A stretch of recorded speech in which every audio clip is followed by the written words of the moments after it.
Political मामलात पर हमने गुफ्तगू करनी है। जिस तरह हम देख रहे हैं गुज़श्ता कई दिनों से जो नून लीग और पीपल्स पार्टी दस्तगिरबार लफ्जी गोलाबारी जारी है। पैनल हमारे साथ मौजूद है। तमाम मेहमानों का शुक्रिया अदा करूंगा। सबसे पहले मैं रुख करूंगा अख्वंजादा चट्टान साहब आपकी जानिब। सर, आज भी हमने देखा कि कौमी असम्बली और सेनेट से वॉकआउट हुआ, तकरीरें भी हुई और एक ही मुतालबा था कि हमें मुतमिन किया जाए और वज़ीर आला पंजाब माफ़ी मांगे अपने बयानात पे। लेकिन उन्होंने बारहा वाज़ेह किया कि माफ़ी तो वो नहीं मांगेगी। सर, फिर मुतमिन किस तरह से होंगे आप?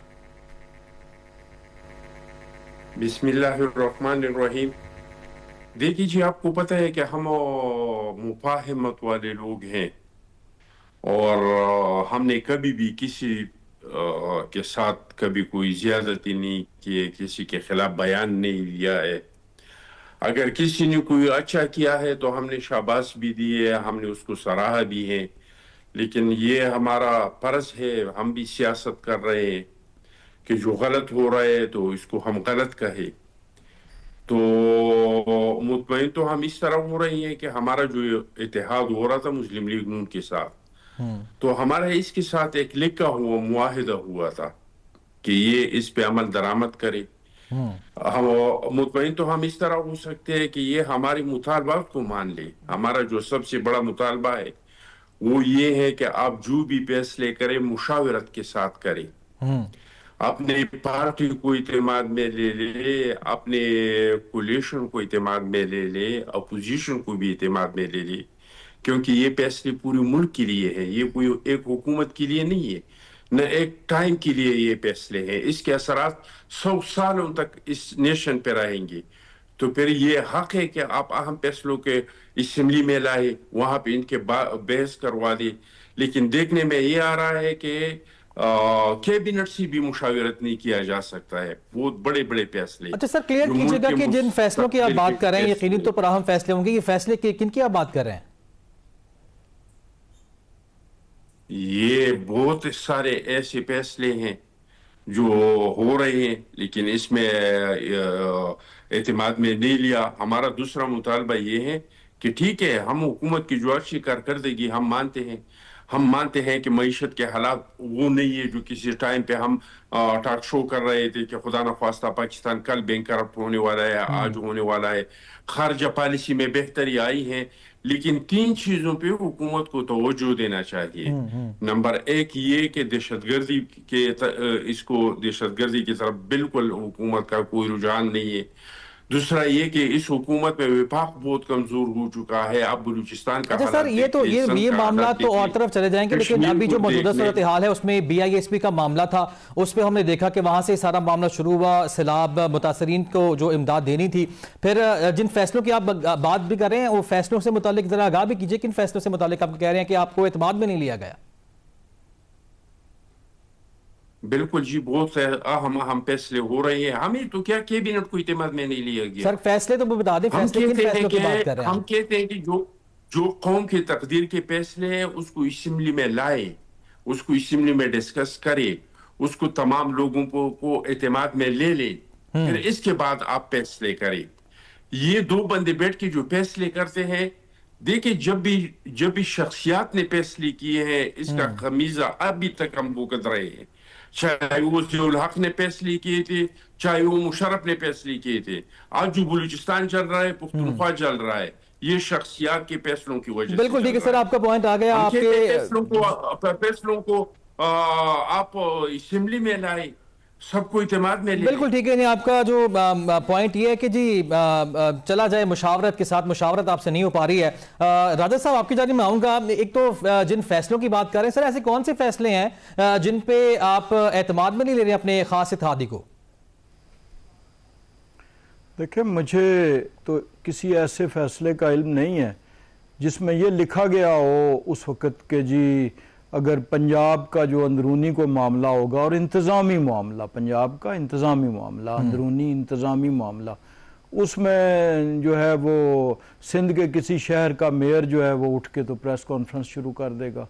मुझे किसी ऐसे फैसले का, लिखे हुए फैसले का इल्म नहीं है कि जिसमें कहा जाए कि किसी एक सूबे के कैबिनेट मेंबर्स जो हैं दूसरे सूबे के उन मामलात के जिनका ताल्लुक एक जो है आफत, कुदरती आफत से हो, एक कलमिटी से हो, एक इमरजेंसी से हो, और उस पे उठ के तो एक ऐसी राय दी जाए कि जो लॉजिक पे भी पूरी ना उतरती हो। यानी आप अंदाज़ा करें कि इब्तदा कहाँ से हुई बेनज़ीर इनकम सपोर्ट प्रोग्राम को आया पंजाब के सैलाब ज़दगान की इमदाद के लिए इस्तेमाल किया। जब बेनज़ीर इनकम सपोर्ट प्रोग्राम एक स्पेशलाइज्ड प्रोग्राम है targeted eight down trodden people कि जिनके पास बेयर सब्सिस्टेंस के लिए कुछ नहीं है, और वो जितने % भी हैं उनका डाटा मौजूद है, और वो हर 2-3 साल के बाद एक थर्ड पार्टीज़ को हायर करके उस डाटा को कलेक्ट किया जाता है और अगले चंद बरस उस डाटा को यूज़ किया जाता है।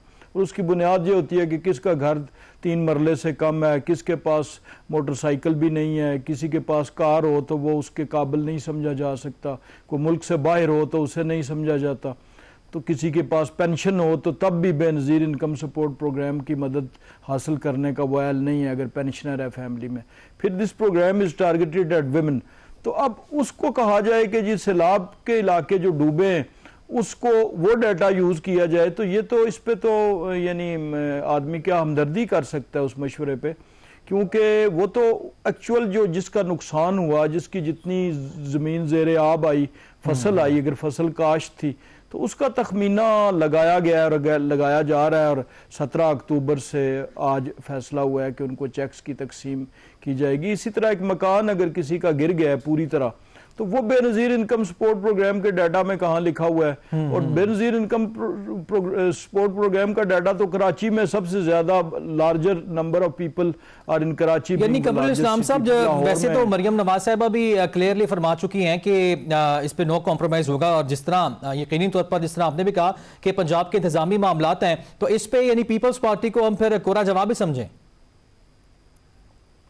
जी नहीं, इंतजामी मामले पे नंबर 1। जी उन्हीं की बात। 2 ये कि ये एक मैटर ऑफ प्रिंसिपल भी है और मैटर ऑफ टेक्निकल मैटर भी है कि अगर कोई मशवरा ऐसा हो कि जिस पे अमल किया जा सकता है तो वो तो और बात है, लेकिन ये मशवरे की बुनियाद ऐसी थी और फिर उसको अना का मसला बना लेना। देखे ना, सिंध में सैलाब आया 2022 में, मुझे एक बयान कहीं से निकाल के दिखा दें कि कहीं पंजाब के किसी कैबिनेट मेंबर ने पंजाब के किसी उस, हालांकि उस वक्त तो इत्तेहादी हुकूमत थी और पीपल्स पार्टी कैबिनेट का हिस्सा थी, तब भी कहीं कहें कि किसी ने कोई राय दी हो। बिल्कुल ठीक है सर, आपका पॉइंट आ गया। से फिर सैलाब गुजरा। बिल्कुल ठीक है सिद्दीक साहब, ये बुनियादी नुकता तो यही है जी। बिल्कुल ठीक है सर, पॉइंट आपका आ गया। सिद्दीक साहब, इन दोनों जमातों की जो हम देख रहे हैं एक जो लफ्जी गोलाबारी जारी है और इसको मेरे ख्याल से 2 हफ्ते से ज्यादा का टाइम होने वाला है, आप किसको किस तरह से देखते हैं? पाकिस्तान तहरीक इंसाफ जमात जो है वो किस तरह से देखती है इसको? बहुत शुक्रिया। तमाशा ही रहा हर एक मंजर, जंग कैसी, ये सब नूरा कुश्ती थी, हकीकत थोड़ी थी। जरा मैंने शेर के अंदर कोशिश की है, समो दिया बात को, जरा इसको एक और तरीके से भी लिख के देते हैं, आप आते हैं। छुप छुप के मिले हमसे कि महफिल में तमाशा ना हो, वो सामने भी ना आए तो पर्दा भी उठाना हो। वाह, बात को समझिएगा, ये समझना है इस सारी बात को। अभी आपने याद हो अमल वली की सेनेट अपना पार्लियामेंट के अंदर तकरीर सुनी होगी आपने, क्या क्या बातें उन्होंने की, और क्या कोई एक्शन हुआ? उनको घर से उठा लिया क्या? उनके खिलाफ कोई सख्त किसी तरह की कोई पर्चे दर्ज हुए क्या? उनके किसी रिश्तेदार को घर बंद कर दिया गया? नहीं किया गया। तो ये एक नूरा किश्ती की एक शक्ल है इस वक्त, चूँकि बड़ा इशू है और उस बड़े इशू की निशानदेही मैं आज से नहीं कर रहा। मैंने तो अप्रैल में कह दिया था सितंबर होगा। असल इशू अब आप लोगों के सामने आ गया है, वो इसराइल तस्लीम करने की तरफ चीज़ें जा रही हैं। सर सितंबर तो गुजर गया, नहीं बताना चाहते। 20 नकाती उसके सामने ये सारे कुछ वाक़े सितंबर में हुए हैं ना जी। आप शेख रशीद वाली बातें कर रहे हैं, वाक़यात आपने देखे ना। मैं आज से नहीं कह रहा, मैं तो अप्रैल से ये बात कह रहा हूँ। और वो बातें देखे, मैंने तो ये बात भी कही थी जब नवाज शरीफ जब सऊदी का पैक्ट हुआ, बहुत बड़ा काम है हमारे जिम्मे, बहुत बड़ी जिम्मेदारी लगी, लेकिन मैंने कहा था अगर अमेरिका इसके खिलाफ जाएगा तो नजर आ जाएगा कि हालात और वाक़यात क्या। फिर हमने सारा कुछ देखा, फिर वो तरीकाकार देखा कि शहबाज शरीफ ने अगर अमेरिका जाना था वो लंदन क्या करने गए, नवाज शरीफ भी उन दिनों लंदन पहुंच गए। फिर वहाँ अमेरिका में जो कुछ हुआ वो कहानी सारी सामने आ जाएगी, हकायक आप छुपे नहीं रहते हैं। फिर वो देखा कि जनाब कोई जुनेजो कोई शमे रोशन हुई, कोई जुनेजो में बैठी वहां पर, फिर वो सारी कहानी सामने आई, फिर एक वजीर दूसरे वजीर के साथ, ये कहानियों को जब अब कहानियों से मिलाए ना, अब देखा गया कि वो मामला इतना उलझ गया ना, अब समझ नहीं आ रहा कि कैसे होना है। फिर ये वाला मामला एक्सकलेट हुआ है, कुछ नहीं। अच्छा, वो मैं अगर पीपल्स पार्टी की बात को देखे, चूंकि एहसास प्रोग्राम वगैरह के हवाले से मुझे तो पता है, यानी अगर बेनजीर इनकम सपोर्ट का, भाई वो कौन क्या, भाई वो डाटा आपके पास अवेलेबल है, और वो बात गलत नहीं कही गई, वो गलत बात इस तरह से है, डाटा वहां से उठाए, लोगों की मदद करे। अभी तक ग्राउंड पे बताए ना क्या किया, कितना बताया। ये सवाल तो अपनी जगह पे मौजूद है। BISP के अंदर जब जितना भी डाटा मौजूद है उसमें सारे ऐसे लाभजदगान तो नहीं है। ब्रेक से वापस आएंगे नाजरीन, तो हम इस डिस्कशन को कंटिन्यू करेंगे। Stay with us.